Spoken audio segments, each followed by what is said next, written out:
Now live and on lockdown. Are you ready? Broadcasting from Edinburgh, Scotland and across the globe. Listen here. You're listening to Ramsay Unleashed, Going Beyond Borders podcast on Hearts on Live Radio with your host, Fraser Ramsay. Hi, this is Afia Letha from KingdomBeats.com. Proud to be a sponsor of Ramsay Unleashed, Going Beyond Borders on heartsonglive.co.uk. Good evening and welcome to another edition to Ramsay Unleashed, Going Beyond Borders. It's Saturday night. Whatever you're up to, hope you're having fun. You're having a good weekend. And to all those Americans who've probably just eaten more turkey than they can handle, happy Thanksgiving, a belated one to you. And whatever you've been up to and you're listening, you've had a great time, and I'm sure you've probably spent just been sitting there feeling I need to go on a diet, but you'll be going on a diet in January because you've got Christmas to deal with as well. So if you're thinking you've just eaten too much, well, it's not over yet. But as I say, it is time for, you've probably been shopping for lots of bargains, you've been hitting the Black Friday sales, you've been spending money, and you're thinking, oh, let's see if I can get a bargain. So it's all good, so I hope you had a nice time, and it's now ready to the festive season. It's that time of year when we're all going to be looking at going daft at Christmas shopping and doing more stuff in and blah blah blah as we do. So as I say, I hope you're enjoying, you're a good time, and as I say, it's great to have you listening. My guest today is Nyala Phillips, all the way from Pennsylvania. Originally lived in New York. I seem to be doing quite well with New York at the moment. I have a bug for New York, because even though I've been there, I've been connecting with more people. It must be a sign. I'm going to be on a plane shortly again, because I love New York, even though I think it's a bit cold out there at the moment. But yes, all the way from Pennsylvania. So I must get my guest to connect with somebody who also is in Pennsylvania, Shannon Marciada, who's been a previous guest on the show. She's in Pennsylvania as well. All these people I'm connected to. So I think I connect half of America, I do. I'm not living there. But yes, so as I say, it's welcome to Ramsay Unleashed, Going Beyond Borders, where I go beyond borders to interview people and bring their brand and their story, their inspirational background, whatever they've been through in their life, and what they do to Scotland and our audience to the globe. So I love doing it, it's good fun, and we're going to welcome my guest. I'll just stop rabbiting on now, because it's not about me, it is about my guest. As I say, I welcome Nyala Phillips. Thank you. Sorry, I'm just going off on a bit of a tangent there, so I do apologise. So welcome to the show. How are you doing? Oh, I am good. Thank you so much for having me, Fraser. How are you? I'm excited. Yeah, I'm good. Just been on Monday to Saturday, usual Saturday for me. Kind of running around daft, as I do. But yeah, all good. So what's been happening in your sort of last couple of days with Thanksgiving? What's been anything? What did you get up to? So I have been overworking myself, but not in business, with the family, so because I work so much in business during the holidays, I try to go above and beyond. So even though it's only 4 of us in the house, I cooked a feast. I could have probably fed the whole community. So it pretty much had me in the kitchen all day. And today I went to church. So the last few days have been great. That's cool. So when you have kids, family, is it husband, kids? Yeah. Kids. Yep, my husband and 2 children. Yep. So when your husband and kids are looking at you and go, Mum, you're only feeding for 4, not the 5,000. That is the exact look that I get until the food is done, right? And then they just devour it. They've been having it for breakfast. They had it for breakfast this morning. They're making fish sandwiches, so they're repurposing the dinner, and that's going to keep me going until Monday. I shouldn't have to cook again until Monday. That's good. Brilliant. Happy days. That's good. Brilliant. I'm glad you had fun. So tell us about your life. Tell us your background growing up. Tell us your kind of any ups and downs you've had, and tell us your education background. Give us a bit about you, okay? Sure. So, yes, I think that my life has been a roller coaster. think that's a lot of people's lives. So I have stories for days to tell you guys. But I am a marketing and income strategist. So I'm a business owner. My degree is an accountant. I spent years in the financial industry before I decided to become a full-time entrepreneur, which was 8 years ago. So that is me now. However, that's not how it always was. Right. So I entered the New York City foster care system at age 12. And the way I entered the New York City foster care system put me in a place of depression. Right. I felt like I wasn't wanted by my family. It was devastating, being put, because, when you hear about foster care here in America, you think of it as you didn't have parents that could take care of you, right? Or maybe your parents were on drugs, something happened, you were left as an orphan, and because of that, you had to be put in homes, right? But that wasn't my case. I actually come from a very good family, well-rounded family, and being put in there felt like I wasn't wanted, right? And it caused me to have a lot of anger. So I spent most of my life in a roller coaster, going around in circles, getting in trouble with the law. I became a teenage mom. Life was really hard for me mentally and financially. However, you know how they always say, like, you're that diamond in the rough? Right. I believe that I was like that diamond in the rough because of the family I did come from. I had values set inside of me since I was young. So even though I ran away from it for a long time and I rebelled against what I knew, the values were in me. So when I became a teenage mom and I lost my first job, actually, I decided that I was going to become an entrepreneur. So I became an entrepreneur at 18 years old, which I'm about to tell my age, people. That was about 16 years ago. That's right. You're younger than me. Younger than me. You're all right. So I'll take that. Yeah, so you're 34. So you're 30. Oh, yeah. So I decided to, become an entrepreneur. I joined a network marketing company first.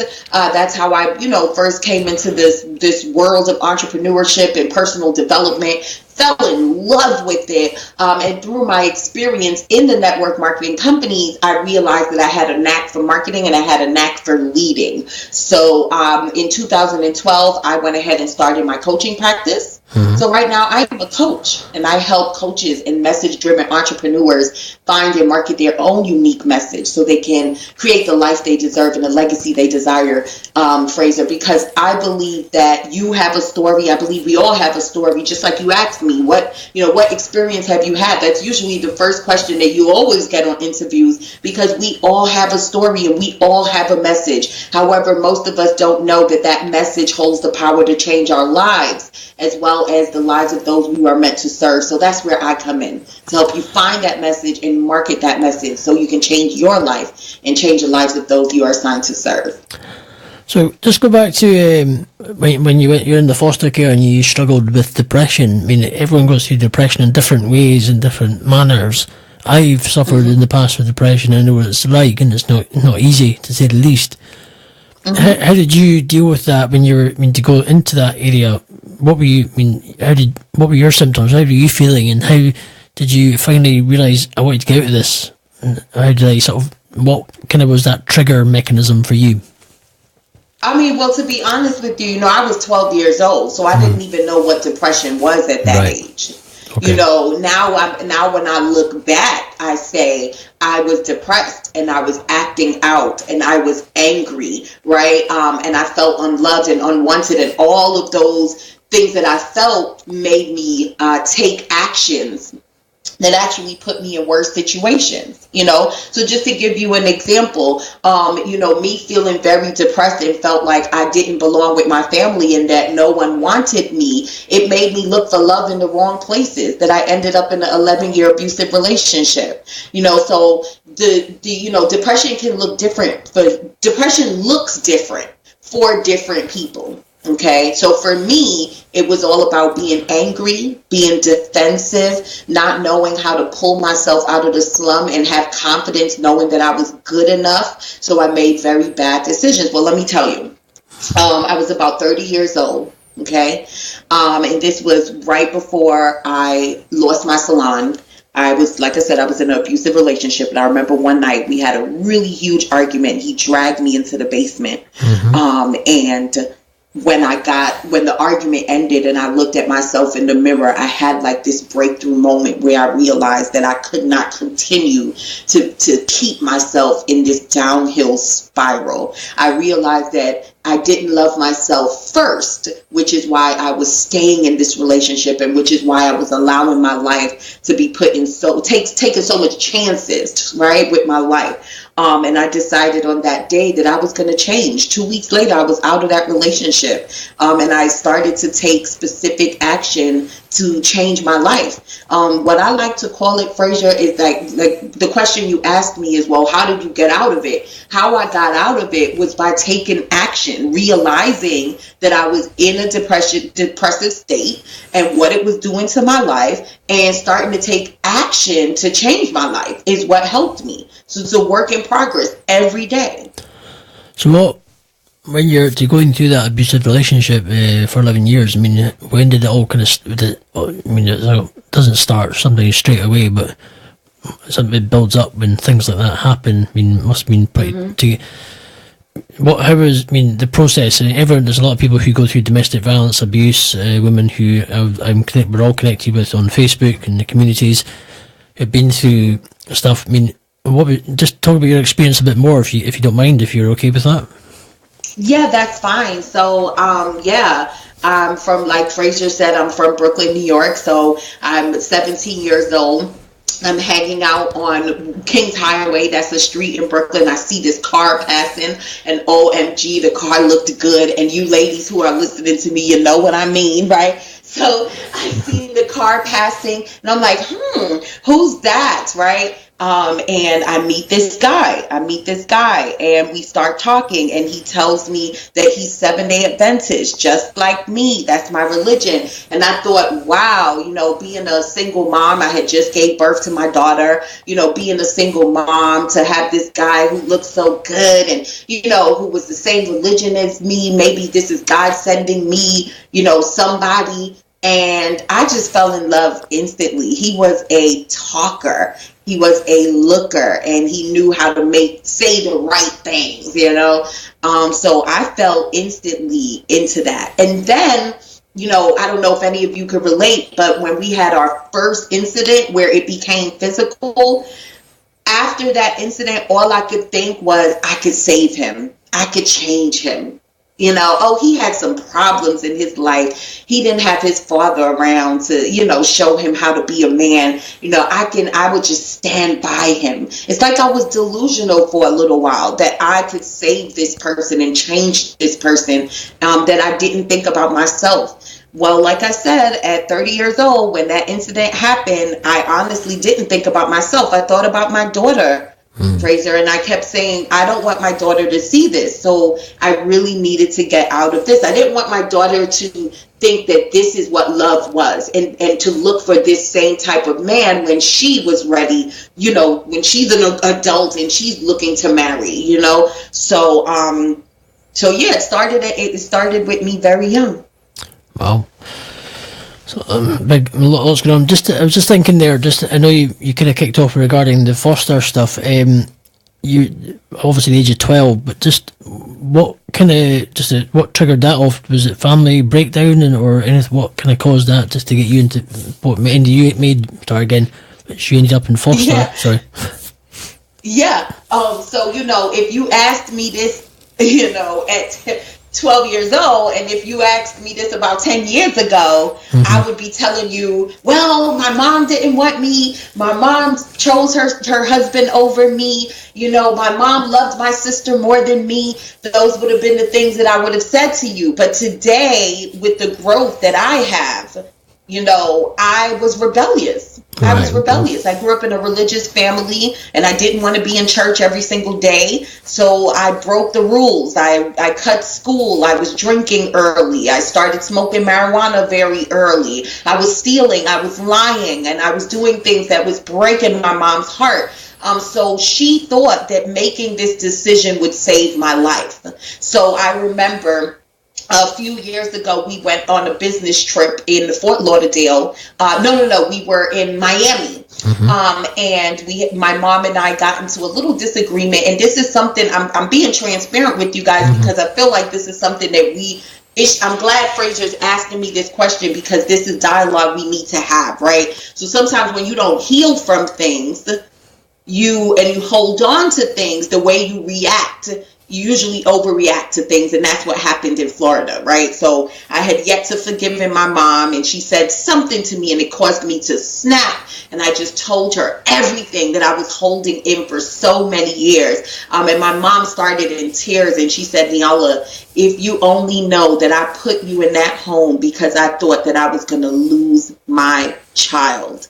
She said the road you were going down, you would have ended up in jail or dead. It's not that I didn't want you. It's that I wanted to protect you. I found a home to put you in. And when I was younger, I didn't look at it like that. I looked at it as I was put in a group home with other kids who were not like me, But now I can say it was my rebelliousness that caused that to happen with my family. Okay. So it's not easy going in foster care, and the system can be very difficult as well. You're getting that right family to stay with as well, Yeah. And not knowing how good or bad they are as well. Yeah, well, she actually sent me away to almost be. My family is originally from Trinidad and Tobago, wow. So it's only about 6 of us in this country. And my mom has 3 sisters. So she literally sent me to live with all 3 of them before, and to go back and live in Trinidad before she gave up her rights and put me into a residential treatment center. Wow. A lot going on there in the first part of your life. But now you're, to say the least. But what we're going to do is we'll talk about the entrepreneur stuff and a bit more about that, and then we're going to play. I'm going to play a song. Since it is I played a Christmas song last week and played Rick Parma's new Christmas song. And we've got Andrew Sullivan's got a new Christmas song out, which is great. And I'm going to play that. So it's Would It Be Crazy? So getting to be Christmas mood.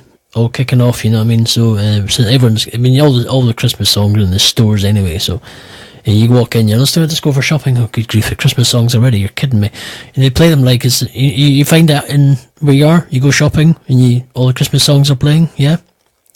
Yeah, it usually starts like right after Thanksgiving, but here in Pennsylvania, it starts a few weeks before Thanksgiving. It's so funny. People have lights up and everything already. It's crazy.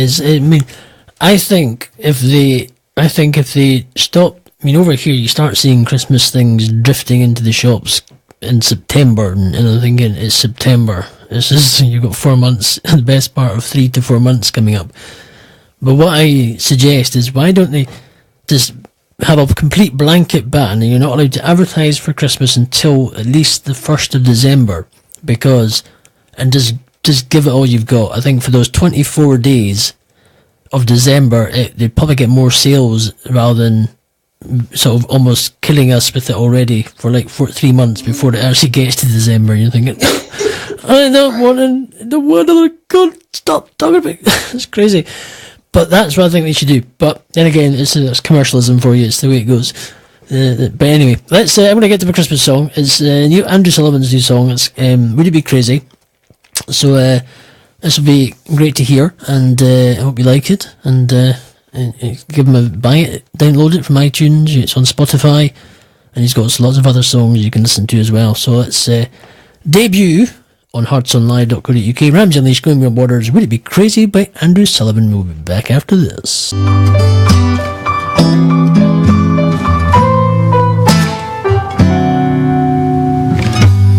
Would it be crazy if I gave you a call? If we talked for hours and we had a ball? It wouldn't be crazy except that it's Christmas Eve.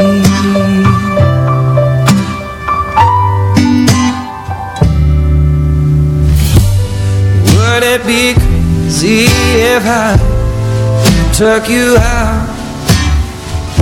We spent all our money over town. It wouldn't be crazy except that it's Christmas Eve.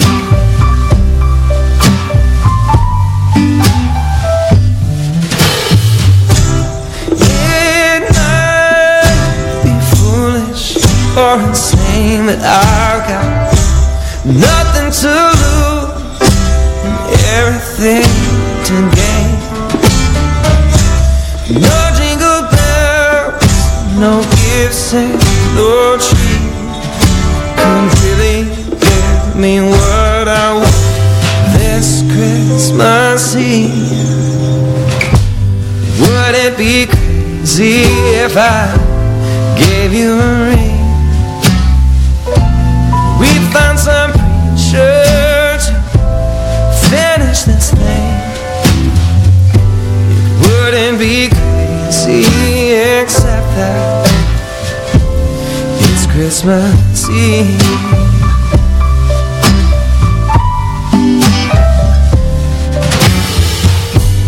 Would it be crazy if I took you home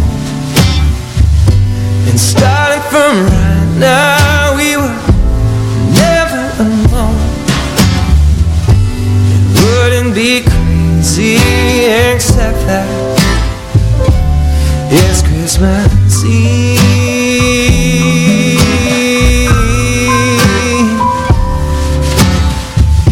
It wouldn't be crazy except that it's Christmas Eve.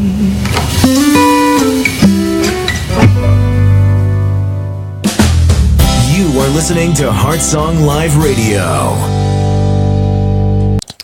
Welcome back. That was Andrew Sullivan's Would It Be Crazy? What do you think of that, Nyla? Beautiful song. Very beautiful song. Michael Bublé-ish, what do you think? It sounds very similar. He's almost like great and good. What do you think, Michael Bublé? Maybe? Yeah. Very similar, right? He's got a very similar voice, tone. It sounds almost like, when I first listened to it, it's Michael Bublé. No, it's Neil Sullivan. Andrew Sullivan. It's different. Yeah, it's very nice. It's almost that kind of romantic Christmas tune you'd play if you're maybe looking to do a Christmas proposal to your girlfriend or whatever, you know what I mean? So, that type of thing. Yeah, same. Yeah. And get down on one knee in the freezing snow and go, will you marry me? Hurry up, give me an answer, it's cold! What are you doing?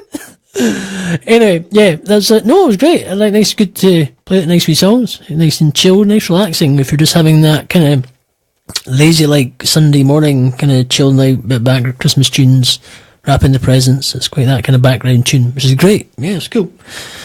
But yeah, anyway, meanwhile, moving on. So we're going to go into you've started being an entrepreneur at a young age. So tell us how obviously during that process, you were in an abusive relationship, but how did you balance the two, and how did you start building up your entrepreneurship skills, etc.? Yeah, so, I was always an entrepreneur, even though I was going through those things. I was blessed to be exposed to entrepreneurship as a child. So my family owned several businesses and, different companies in Trinidad growing up. So I kind of, knew all about being an entrepreneur. My family talked about generational wealth a lot. My mom is a certified public accountant, and when I was growing up, she worked for the IRS as well as had her own practice. So for most of my life, I knew what it was to be an entrepreneur, right? So having my daughter at a young age, like I said, I got into financial difficulties, and the first thing I thought about was, I have to sell something, because it's the one thing that my mom always said, that no matter what, as long as you had your two hands, you can make something, you can fix something, you can do something and make money, right? So I just put my thinking caps on, and I said, I got to come up with another way for me to make some extra money here. And at this time, online was pretty new. So I started when we had like the dial-up. Remember when AOL would go, by mail, right? Exactly. So I would come online and I would see all these different companies and people talking about $10,000 checks. And, so I started my first business with Mary Kay. I'm not going to go through the whole list with you, but just know that for the next 8 years, it was company after company after company. Some of them I made some money. Some of them I did not. For the most part, I could not stay still. It's like I knew that I was supposed to be an entrepreneur, but I could not yet find my true purpose, right? So I went ahead and I also opened up a hair salon. So that was actually my last brick and mortar business right here in Philadelphia. And through opening the salon, I stumbled upon It Works. So I don't know if some of you know that company. It's the company that sells the body wraps, right? Oh yeah, I've heard of them. Aye. One's for making, you sweat like a turkey in the oven, yeah. Yeah, exactly. So I'm like, I'm saying to myself, you know what? I can sell these It Works products in this salon, and I can upsell people, and this would be a way of monetizing the salon. Mind you, I didn't even know what monetization was yet. I was just looking for ways to bring new money into the shop. So I went ahead, I joined a company, and for the first time ever in all my years of being in network marketing, I was introduced to the world of branding. Cool. Right? Because every time you join network marketing companies, they say to you, make a list of your friends and call and this, but they never really teach you about how you are your own commodity and you need to brand yourself, right? So this was the first time that I was exposed, and I fell in love with the whole idea of growing a personal brand, being able to start communities, speaking, writing a book, creating courses. I just fell in love with all of that. So I quickly transitioned from the It Works company to me opening my own coaching practice where I can help people, grow their business online. So that was in 2012, Frazier. So we've been doing this for a while now. And I have transitioned over the years more and more into focusing on three things: systems, structures, and strategies. Tell us about the book. What was the title of the book you wrote? Say it again. What was the title? What was the book that you wrote? Tell us about that. Oh, sure. So the book is the Brand My Biz Blueprint, right? And the Brand My Biz Blueprint actually came about when I realized that a lot of people was trying to start businesses without setting up a solid foundation first, right? So they would come to me and they would be saying, well, I'm struggling with generating leads. I'm struggling with getting high-end clients. I'm struggling with getting people to pay attention to me. But when I went into their business and started dissecting what was going on, I found that a lot of people did not set up a strong foundation, right? So they didn't know what their message was. There was no clarity around there. They didn't understand that they had to share their story because people would buy into them before buying into their product. And I felt that there was a need for us to talk about that, right? So the book is all about setting up a solid foundation with your brand. It's all about sharing your story, coming up with mission statements, knowing the type of content you want to put out, knowing the products you're going to sell, right? And making sure that you have all those plans mapped out before you put yourself out there, so it can help with the learning curve and also help, you reach results faster. That's good. Fantastic. So people can buy that on Amazon. You wrote that, right? How long ago did you write that book? Last year. No, yeah. I wrote it last year and we debuted it January 1st of this year. Fantastic. You can buy that on Amazon, yes? Yes. And we'll have that link at the end of the show on the show notes and the podcast as well. So if you're looking to buy that book and help you in business, you can purchase it or look at it. We'll have the link where you can go do some shopping. Still any Black Friday deals on it? No?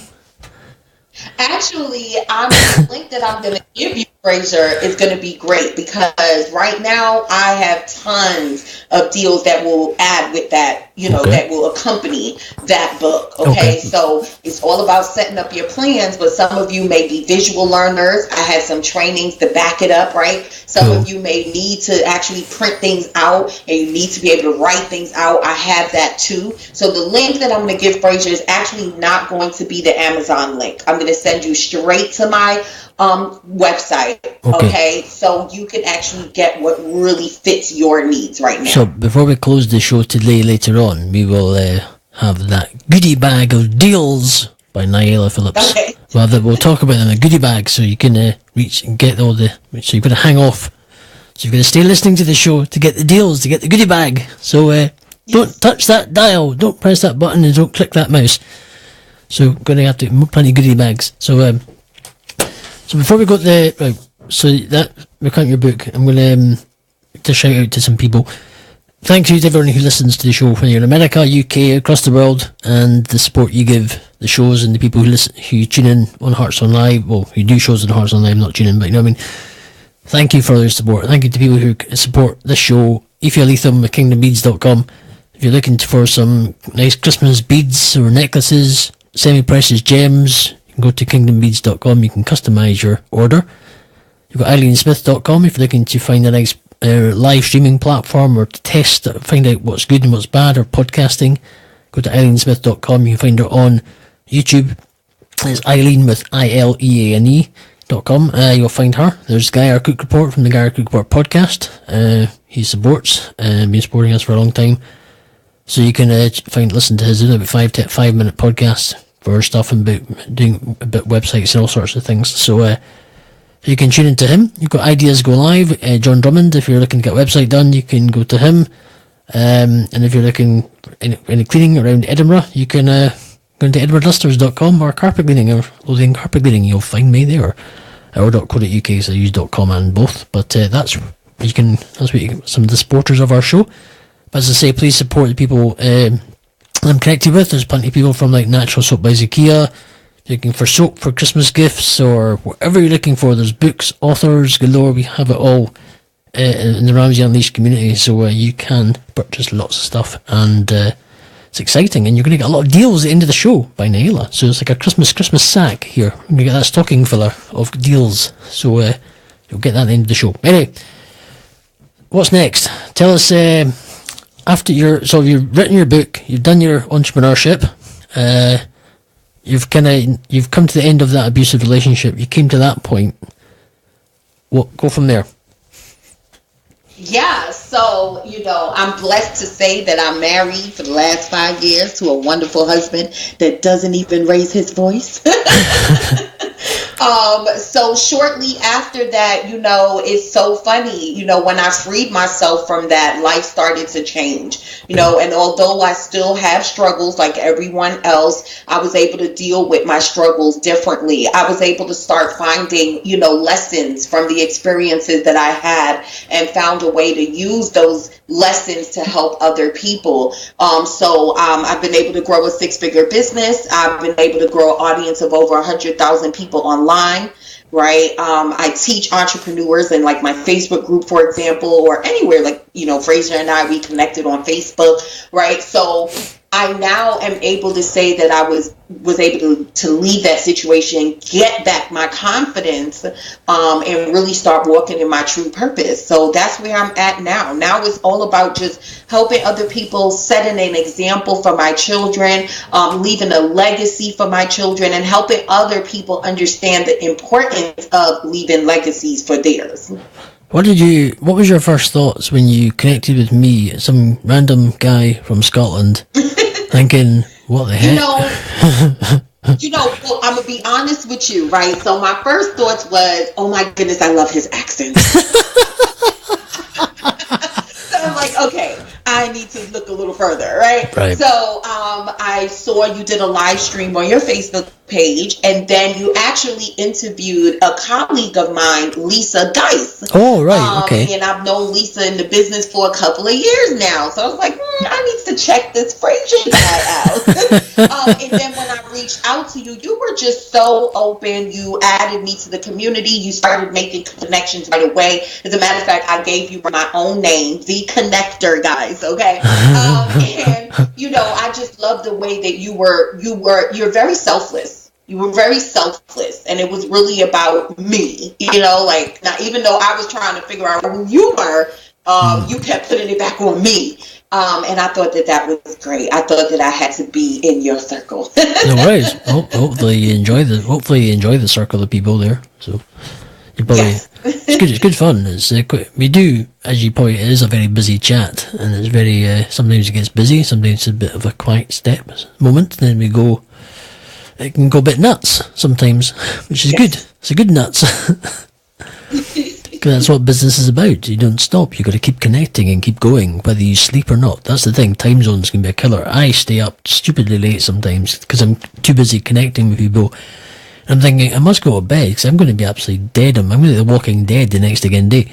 I usually am. That's the problem. Yeah. And then people do wonder, do I ever sleep? Well, I do, but I just it's just one of these things, really. So, but yes. So that you've got the gist of it. She said, I'm not scared everybody off, don't worry. I remember connecting some random Scottish guy in Scotland thinking, what's going on? So anyway, yeah. Meanwhile, so I lost my train of thought there completely. Where was I?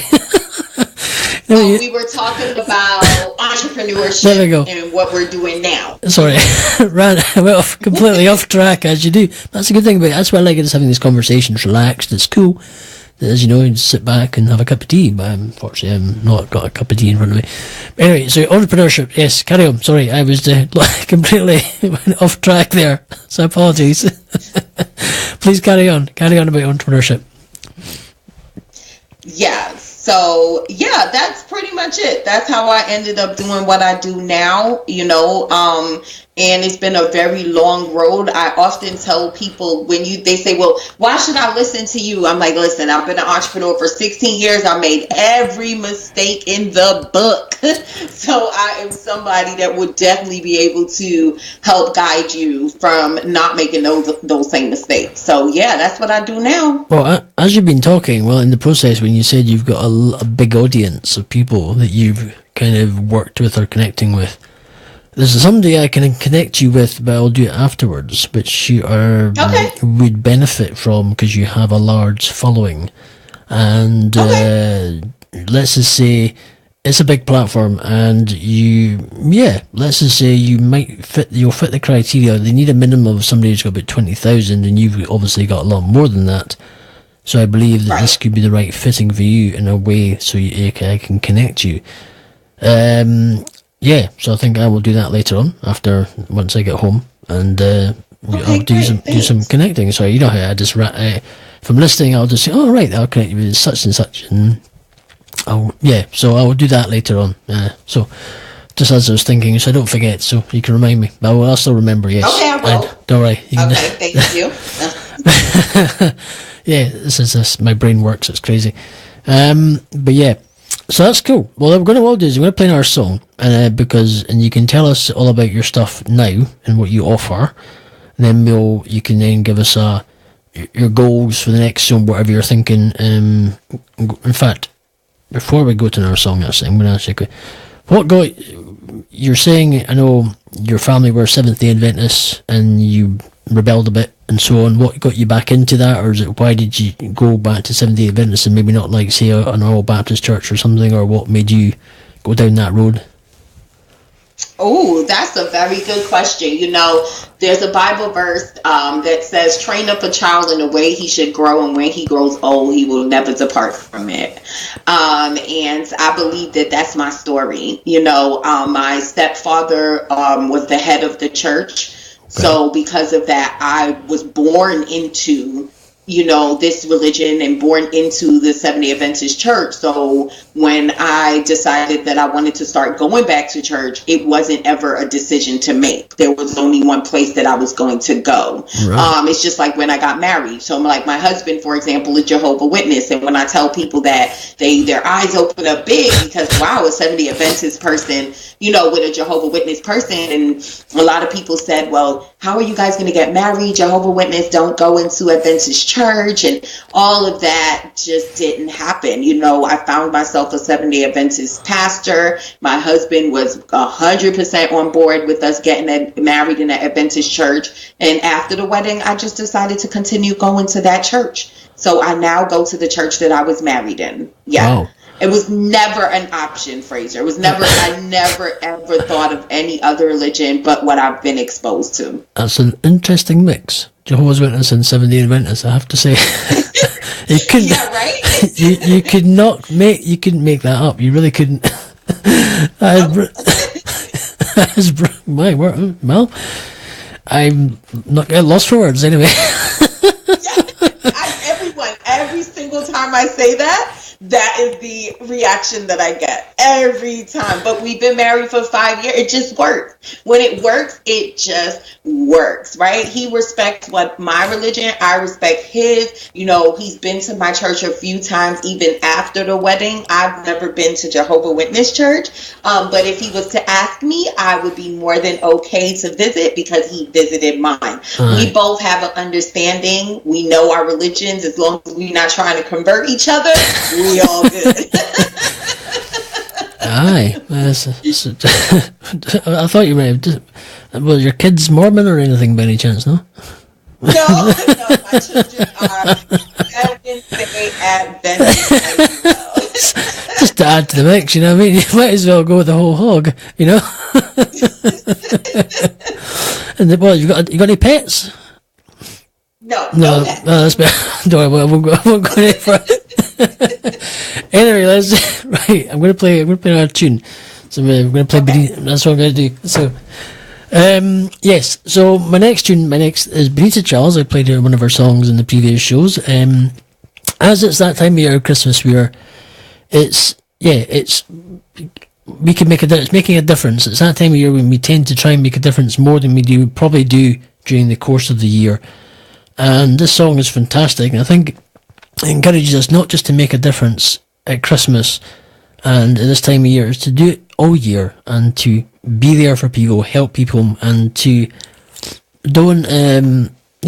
try and make a difference in people's lives by helping them through what you do and your experience and encouraging them. And I thought when I heard this song, I thought, wow, this girl's got a voice, and it's just to make a difference. It's fantastic and it's powerful. And please reflect on it, and hopefully this Christmas you'll be able to make a difference to somebody's life, if not this Christmas, but sometime in the start of the new year coming up. And just fantastic. So yeah, we'll be back with Benita Charles, We Can Make a Difference, and please enjoy.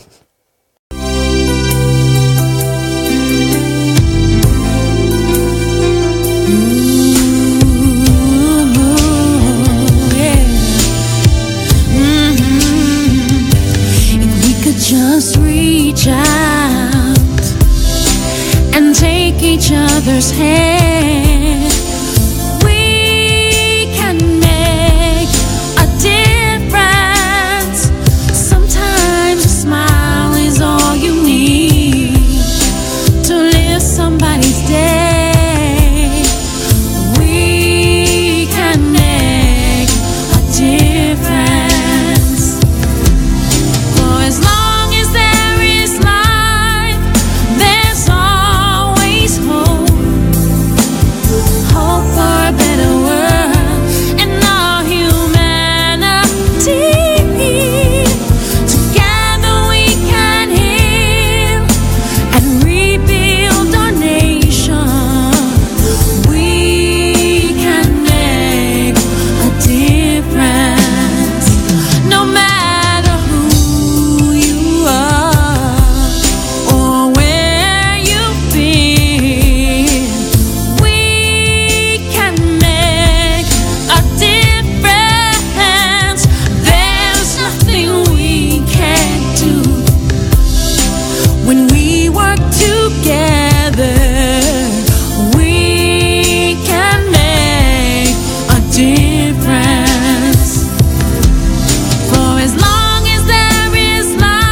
guys, it's Afia from Frame Your Day with Afia Leith, and I'm super excited to announce Position for Better 2018 is finally here. You asked for it, so here it is. 4 days of learning and getting positioned for better. November 27th to the 30th. We're going to do it online so everybody can get in, 8 p.m. Eastern Standard Time. Now, in the 4 days, you'll learn how to find the perfect partner, 4 steps to help you find your purpose, why failing is okay and how to fail forward, how to frame a winning mindset, and we're going to get financial tips for better financial health with financial educator Jacoya Landry. Materials will be provided along with some other goodies. Now, to register, head over to afialetham.com/workshops and don't miss it. Okay, don't miss it. Head over to afialetham.com/workshops and get ready to be positioned for better. Position for Better 2018. Don't miss it. Hi, this is Afia Leith from KingdomBeats.com. Proud to be a sponsor of Ramsay Unleashed, going beyond borders on heartsonglive.co.uk. Welcome back. That was Benita Charles. We can make a difference all the way from New York City, basically the city that never sleeps. And my guest, Nyala Phillips, is all the way from Pennsylvania, but originally from New York. And I have these wonderful New York connections. I'm loving it. It's great. But yes, how are you doing? Are you surviving? Have you not taken the Valium yet? No, I am loving it. The music was good. No, she's not going for the coffee yet. But yeah. All good. No, thank you. I appreciate you being on the show, and thank you. It's been fun. It's been fun chatting and hearing your story, and I hope that whoever's been listening to the show can relate to some of the things that you've gone through and some of the things that you've learnt, and we'll be able to take bits of the show, whether listening on the podcast afterwards, and we'll be able to hopefully reach out to you, maybe want to connect with you, and even whether it's about your time with domestic violence, foster care, business, whatever, they'll be able to at least phone you up and say, listen, I need a chat, I'm going through something similar, I'm needing to get out of an abusive relationship. They can talk to you, reach out to you, just to be able to get some help. And we will have Nyala's links of where you can connect with her at the end of the show, and we are going to discuss those bag of goodies and deals, but you're able to connect with her on these kind of bases of what you've heard so far. But we're also going to talk about what she's going to do now, what she's doing now, or what's her plans for the next 5 years, or goals, and who the kind of people she wants to reach out to. And then we'll get her to do a closing message, we'll get the bag of deals, and we'll go from there. So fire away. So my goals, well, first let's talk about, where I see myself, where I'm at now, where I see myself, who I want to help, who I enjoy helping, right? So I enjoy helping anybody who has a burning desire to share their message. Anybody who has skills and a story that they know they can use it as a way to start a business, I can help. So I pretty much can take your story and skills, help you package it up into a transformational experience that you can give to someone else. So there are people like coaches and speakers that come to work with me, but there are also people like lawyers and doctors and midwives, nurse practitioners who, like I said, have skills, and they've been probably doing corporate jobs for a long time, but always knew that they wanted to start a business and they wanted to create a way to supplement their income, if not replace it. So that's the type of people. Those are the type of people who I love to work with. People who are very dedicated to others, because I'm very dedicated to others, but also people who understand that you can't help anyone else if you're not okay first.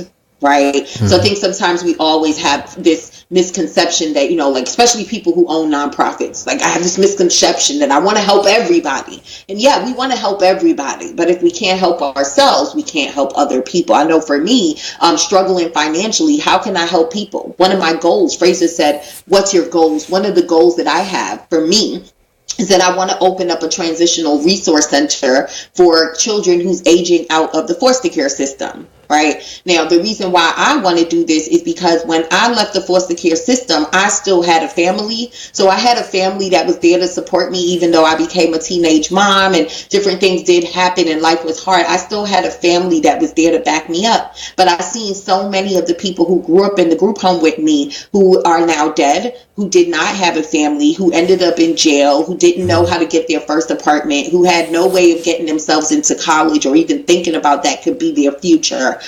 So for me, one of the things that I want to do is I want to open up a resource center that provides that education and resources for these kids who's aging out, right? So they don't end up dead and they don't end up in jail. But how can I do that? How can I do that if I'm struggling financially? Exactly. Right? How can I do that if I can't even help myself? So whenever people come to me and they say, I want to help people so much, I want to help you, but you need to have a clear understanding and know that in order to help others, you must first position yourself, and I will help you with that positioning. Right? So that's what it's about, and that's my biggest goal right now, Fraser. My biggest goal really is to see that happening. Just a quick question that came to mind actually. When in the foster care system, is there a risk when people leave is there a risk? I mean, obviously it's rife and all over the place that people get trafficked.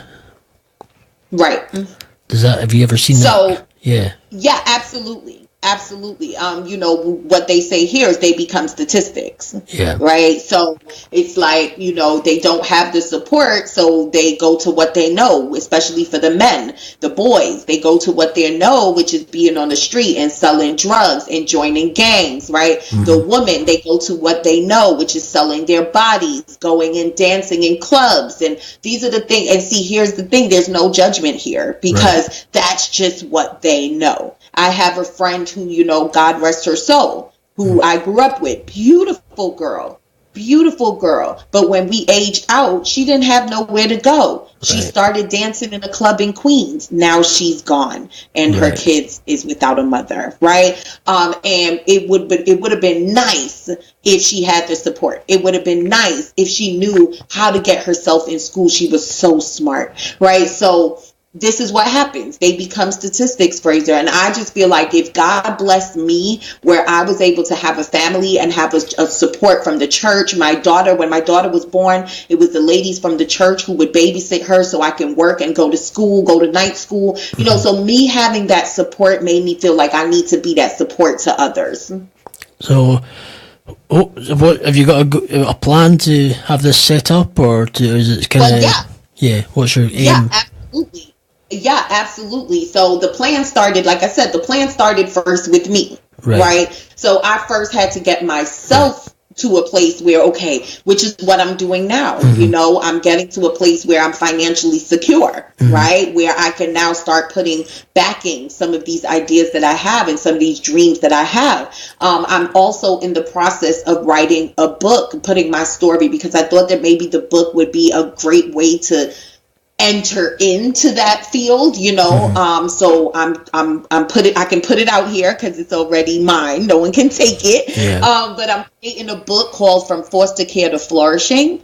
And the book is going to be featuring myself and 9 other entrepreneur leaders who are from the foster care world. Wow. Either they've been in a group home or they have been adopted, right? I have one lady who is writing the book who put into sex trafficking in Russia. Okay, so it happens, right? These things happen. So we're working on the book to get these stories out. That's my first way to start generating some buzz around what I'm looking to do and get my feet in the door. Because you do have to get your feet in the door when you're dealing with government agencies, right? And then we'll go from there. Also, just to add a little extra, I went and I spoke at the residential treatment center that I grew up in back in September last year, and they have also said that they will help me get in, right? So I'm actually probably going to end up starting from my agency, which was the Jewish Child Care Association in New York City. So I'll probably be starting from there. But those who are listening, if I'm speaking to you or you feel like, this is something, that I would like to back, please, reach out to me. We're not looking for any money or anything yet, but for the most part, I'm looking for supporters. Okay. Well, as I say, with the Ramsay Unleashed community kind of support you in any way, we're happy to. You know where you are. Reach out to everybody here. That's what we're a community now. We seem to have grown into that, and we're happy to support you. That's what it's about. It's kind of from the simplest concept what I started is grown into something completely different, but still the same in a sense, which has kind of been how it grew into that. I don't know, but just did. I couldn't really answer that question. It's just happened. But yeah, but it's good. But as I say, we're always happy to support each other, and that's the whole point. And that's what makes us who we are. And yeah, it's a good thing that what you're doing, and hopefully that we will see that centre, that thing open up, and you providing the support that they don't get when they leave, and at least they can go down a good road. A road that they'll, as I say, they'll flourish and not end up in a statistic, end up maybe be basically buried 6 feet under somewhere. And that's what you don't want. Yeah. And that's the facts that can happen in the system, unfortunately. So, but yeah, so what, I'll let you do a closing message. Give us, just say whatever's on your heart and just close up, okay? Yeah. What's on my heart is to encourage each and every one of you to show up for yourself. Remember that your story is about you, but it's not for you. Everything that you've been through and everything that you have been brought through is to position you to help someone else. So I encourage you that even if you are in the grocery store, say a word. Sometimes you never know what people are going through, and just by sharing your own experiences, how you can help someone else. So we're in the holiday season right now. If you're in the U.S., I don't know, is it the holiday season by you too, Fraser? Well, we don't call it a holiday season. Because we're UK, it's kind of Christmas. It's it's the kind of Christmas time. Yeah, Christmas is the holiday season. Okay. We don't. Okay. I know people call it the holiday season out there. I think America. It's more holiday season. Kind of like so that maybe keep it so it doesn't offend anybody. So they don't Right. get. But here. It's like Christmas. It's Christmas time. The Christmas market. It's Christmas time over here. And it's always has been. And I think for me personally, I find that people who get offended by the word Christmas, it's the time of year. It's been happening for centuries.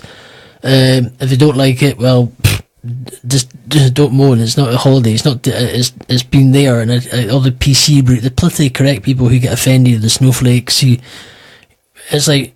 If you don't like it, tough. It is Christmas. That's what it's about. It's Christmas time. We come together and we celebrate and we spend time with loved ones, and that's what it's about. And if you don't like it, don't celebrate it. Yeah. Go away. Yeah, so for Christmas times, for holiday times, these are the times when a lot of people, we opened up the call talking about, depression. Well, this is a time where a lot of people are suffering with depression. A lot of people are lonely, right? So we spend our times, like I looked at the kids and we ate all this food and we listened to music and we danced and we had such a great time, but there are other people out there who don't have that. So my message for you guys, encourage you to think about others during this holiday season. Call people who you know, your neighbors, and just lend a helping hand. Yeah, I think before we wrap up, I want to play, because we can make a difference this year. I want to play Benita Child's song again. So I think it was good. I mean, did you like that? It's such a nice song. It's to make a difference, and then we'll get Nyala just to say goodbye after the song, and we can we'll wish everybody.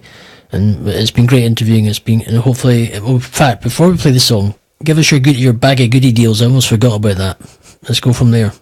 Yes. Okay. So you can find me at nyalaphillip.com. That's NY, like in New York, ALA, Phillip with no S.com. Right, my store is there. So right now, because in the U.S. right now is Black Friday, Thanksgiving, Cyber Monday weekend. So it's a lot of shopping, like Fraser said, going on. So I have all my intensive trainings. I'm talking about 4 hours plus, teaching how to do sales funnels, lead generation, creating a story, creating a signature talk, a program, all of that stuff. Right now is $20.19. Okay, just to celebrate 2019 coming, everything is $20.19 on the site, and I also have complimentary trainings as well. So for any of you who you're new to it, you just want put your toe in it a little bit, then there's some free trainings there. There's some downloads. Go ahead and get what can help you.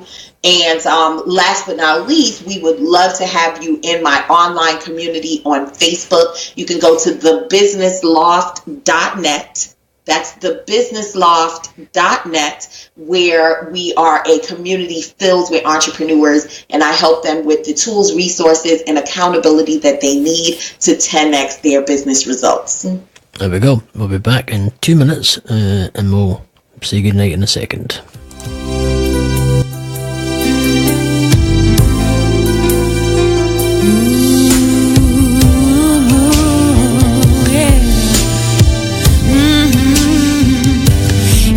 Just reach out and take each other's hand. We can make a difference. Sometimes a smile is all you need to lift somebody's day. We can make a difference. For as long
on heartsonglive.co.uk, your inspirational station.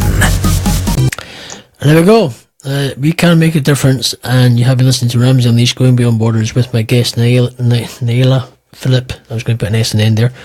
But Nyala Phillip, and thank you for being on the show, and thank you for hearing your story, and thank you for hearing what you do, and I hope that through this interview you'll be able to help many people going forward. Thank you so much for having me, Fraser. Thank you so much, guys, for listening. And I can hear I like hearing the very strong New York accent, the drawl, kind of not the drawl, the kind of the quite deep, quite cool, the deepness. I can hear it. Yes. Yes. It's brilliant, New York. I do like mine, so I need to end the show because I've run over time again, but it's good because I talk about the TV stuff that I watch. I love all my New York crime dramas. That's what I do. Constantly watching them. But anyway, thank you, and to everybody out there, have a great weekend. 4 weeks on Tuesday to Christmas, so you haven't got the Christmas shopping started now, better get your skates on. And tune in next week for another edition of Ramsay Unleashed, Going Beyond Borders. And keep smiling, keep reaching for the top, and we'll catch you next week. Bye-bye now.